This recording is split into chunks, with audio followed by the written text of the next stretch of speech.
मजहर अब्बास साहब, ब्रेक पे जाने से पहले बड़ी दिलचस्प सूरत हाल है। जो आज तफसीली फैसले में अदालत ने वजूहात बताई हैं, सुहेल वड़ाइद साहब को कायल कर लिया है अदालत ने, मुअज़्ज़िज़ जज साहिबान ने, अपने पुराने मौक़िफ़ से पीछे हटने पे, तज्ज़िये से पीछे हटने पे। सर, आप क्या समझते हैं, क्या ये फैसला फॉरवर्ड लुकिंग है? क्या आपको लगता है कि अब आगे जो सजेस्ट की गई है या एक इशारा दिया गया है, ऑब्जर्वेशन दी गई है कि कार्रवाई होनी चाहिए, इसको अनअटेंडेड नहीं छोड़ना चाहिए, ये स्टेप लेना चाहिए हुकूमत को?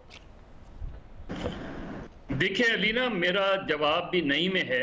और पहली चीज़ तो ये कि मुझे खुशी हुई है कि फवाद चौधरी साहब को आज ख्याल आया कि ड्राइंग रूम में जजेस और जनरल्स जो हैं वो बैठा करते हैं और ये सारी चीज़ें करते हैं।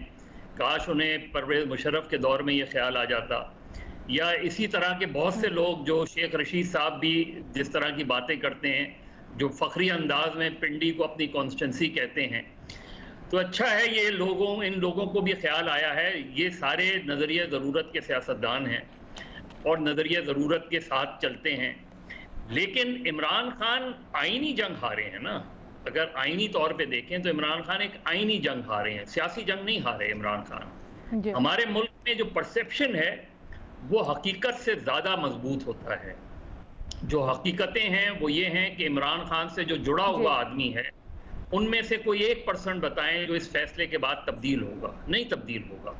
जिस तरह माजी में चाहे वो जुल्फ़िकार अली भुट्टो के हवाले से फैसला आया हो या बेगम नुसरत भुट्टो के केस के हवाले से फैसला आया हो, या हम माजी में और चले जाएं तो जो जस्टिस मुनीर का फैसला है, या इसके बाद के जो फैसले हैं, ये जो मुख्तलिफ डिक्टेटर्स को नज़रिया ज़रूरत के तहत उनके इक़्तिदार को जायज़ करार देते रहे हैं, ये सिलसिला उसी सिलसिले की एक कड़ी मालूम होता है। ये फैसला ज़रूर हिस्टोरिकली इमरान खान के लिए सियासी तौर पे एक सेटबैक ज़रूर होगा, लेकिन क्या उनका वोटर इससे मुतासर होगा? मुझे नहीं लगता कि उनका वोटर इससे मुतासर होगा। उनका वोटर इमरान खान के उस बयानिए से जुड़ा रहेगा। हाँ, बहुत से लोगों के जहन में ये सवालात ज़रूर उठेंगे कि जो उस दौरान इमरान खान साहब की हुकूमत ने जो है डिप्टी स्पीकर की आप रूलिंग देख लेना, डिप्टी स्पीकर का अगर आप वो शॉर्ट चलाएं तो उनकी रूलिंग से नजर आता है कि वो बहुत ही जल्दबाजी में फैसला करके उठ गए, वो बजाय इसके कि वो उस पर डिबेट करवाते। अगर वो यही फैसला करना था और वो डिबेट करवा के फैसला करते तो शायद आज सुप्रीम कोर्ट का फैसला मुख्तलिफ होता। लेकिन उन्होंने डिबेट ना करवा के जल्दबाजी में, स्पीकर की हिम्मत नहीं हुई, उन्होंने हिम्मत नहीं दिखाई। ये सारी चीज़ें जो हमें नज़र आता है वो ये कि उस वक्त इमरान खान बहुत जल्दबाजी में थे और उन्होंने 8 मार्च को एक अदम एतमाद की तहरीक का बयानिया डेवलप किया, लेकिन वो 27 मार्च तक 28 मार्च तक खामोश रहे। यानी 27 मार्च को उन्होंने लेटर घुमाया, लेकिन 28 मार्च को असेंबली के अंदर आके उसको अपोज नहीं किया।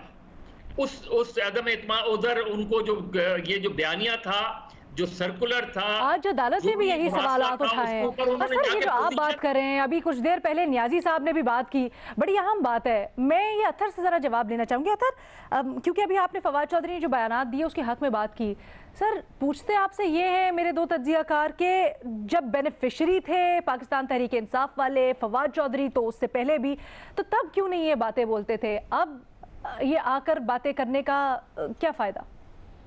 देखिए, जहां तक उनके बयानात का ताल्लुक है, मैंने किसी के बयान के हक में कोई बात नहीं की। मैंने अपनी जो मेरी सोच और समझ है उसके मुताबिक मैं ये समझता हूं कि आज जो फैसला, डिटेल फैसला कल हमारे सामने आया, उसमें बहुत सारे मसाइल हैं।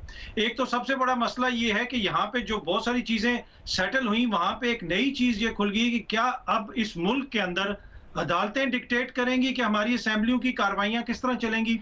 इसलिए कि हालिया अरसे में हमने ये देखा कि कौमी असेंबली से लेके पंजाब असेंबली तक, सर, वो तो अदालत ने जवाब दे दिया ना, वो तो अदालत ने जवाब दे दिया है। उन्होंने कहा है कि जी 69(1) के तहत गो के पार्लिमानी कार्रवाइयों को तहफ़्फ़ुज़ हासिल है, लेकिन जहां पर आइन शिकनी हो रही है वहां पर अदलिया मुदाखलत कर सकती है।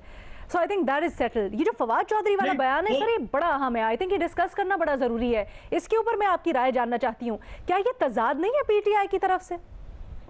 नहीं, ये बड़ा इंपॉर्टेंट है ये चीज कि ये जो पार्लियामेंट के अंदर कोई भी कार्रवाई हो वो किस तरह गैर आईनी हो सकती है। वो जगह जो मदर है कॉन्स्टिट्यूशन की। रजा रुबानी साहब यहीं पे प्रेस कॉन्फ्रेंस करके कहते थे कि पार्लियामेंट के अंदर कुछ भी हो, दुनिया की कोई अदालत उसको चैलेंज नहीं कर सकती। वही रजा रुबानी जाके फिर अदालत के अंदर खड़े होकर कहते हैं कि ये जो पार्लियामेंट के अंदर कार्रवाई हुई है इसको हमने चैलेंज करना है, इसको आप कालादम करार दें। तो यहाँ पे कुछ भी क्लियर नहीं है। जो पार्लियामेंट में हुई कार्रवाई उसको चैलेंज किया जा सकता है या नहीं किया जा सकता।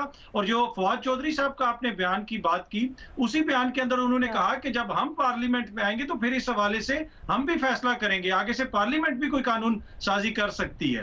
तो दूसरी जो उन्होंने ये बात की कि अब कुछ ताकतें दूसरों के साथ हैं या फैसले कहीं और हो रहे हैं।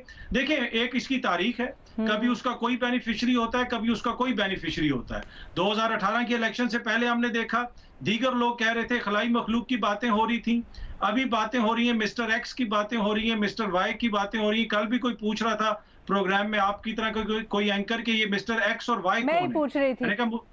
मैंने कहा मुझे नहीं पता, हो सकता है मिस्टर आपसे। मैंने कहा था उस दिन से डरे जब न्याजी साहब पूछ ले।